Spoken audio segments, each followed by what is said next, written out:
안녕하십니까, 박사호입니다. 일본과 중국의 감정 싸움이 최고조에 이른 가운데 트럼프의 스탠스가 미묘합니다. 일본이 중국과 타이완을 둘러싸고 전쟁을 하도록 내버려 둘지는 알 수 없습니다. 트럼프는 동맹국이 적보다 나을 게 없으며 오히려 미국을 뜯어먹으려 한다고 말한 바 있습니다. 그렇다고 타이완을 지켜주겠다는 의지가 있는 것도 아닙니다. 이런 가운데 랜드 연구소 국가안보연구소의 일본 석좌 제프리 호농은 의미심장한 말을 했습니다. 그는 일본 자위대 행동은 미군이 결정하기 때문에 일본은 타이완을 지키기 위해 참전하지 않을 것이라고 말했습니다. 일본은 타이완을 방어할 책임이 없기 때문에 타이완을 지키기 위해 타이완 해협 무장 충돌에 투입되지 않을 것이라고 설명했습니다. 그는 일본과 미국의 집단 방위는 충돌 발생 시 자위대의 임무는 미군의 안전을 보호하는 것이라고 말했습니다. 법적으로는 이게 맞습니다. 일본은 타이완과 수교국도 아니고 집단 방위를 한다는 것은 애당초 말이 안 됩니다. 미국은 타이완에 대해 수십 년간 유지해온 타이완 관계법에 따라 무기를 팔고 있습니다. 그러나 다카이치는 느닷없이 타이완 유사는 일본 유사라면서 전략적 모호성을 내팽개치고 중국에 도발하고 있습니다. 비핵 3원 측도 벌이면서 군국주의화로 소위 전쟁할 수 있는 보통 국가로 탈바꿈하려 하고 있습니다. 사실 미국으로서는 동아시아에서 우크라이나 하나를 만드는 것도 나쁘지 않습니다. 노는이 뭐하냐는 판단을 할 수도 있습니다. 일본이 전쟁을 하면 중국도 어느 정도 망가지게 되어 있습니다.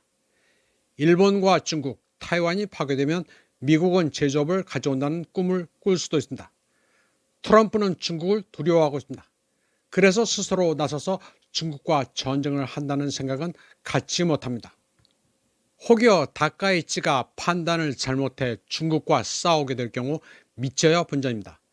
이런 가운데 러시아와 중국은 2차 세계대전 승전국들은 패전국을 다시 한번 징벌할 필요가 있다고 벼르고 있습니다.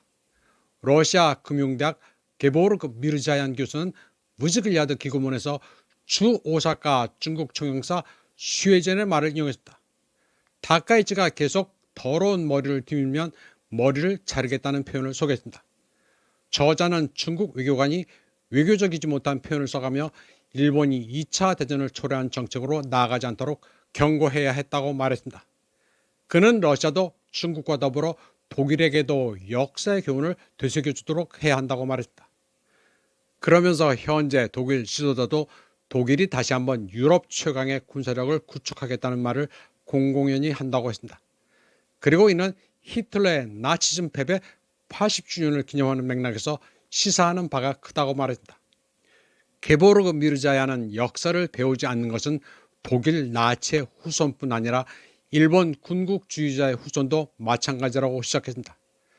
그는 일본 총리 다카이치를 거론하면서 그녀는 트럼프와의 회담에서 쾌활했고 때로는 10대 소녀처럼 행동했다고 말했습니다. 그러나 다른 경우에는 공격적인 태도를 보이며 철의 여인 행세를 한다고 묘사했습니다. 간단히 말해 다카이치 사내는 타이완을 두고 중국의 방어적 전쟁을 벌일 모든 권리가 있는 것처럼 행동한다고 말했습니다. 무즈글야드는 타이완은 1895년부터 1945년까지 일본 점령하에 있었으며 전후 중국에 반환되지 않았다고 시작했습니다.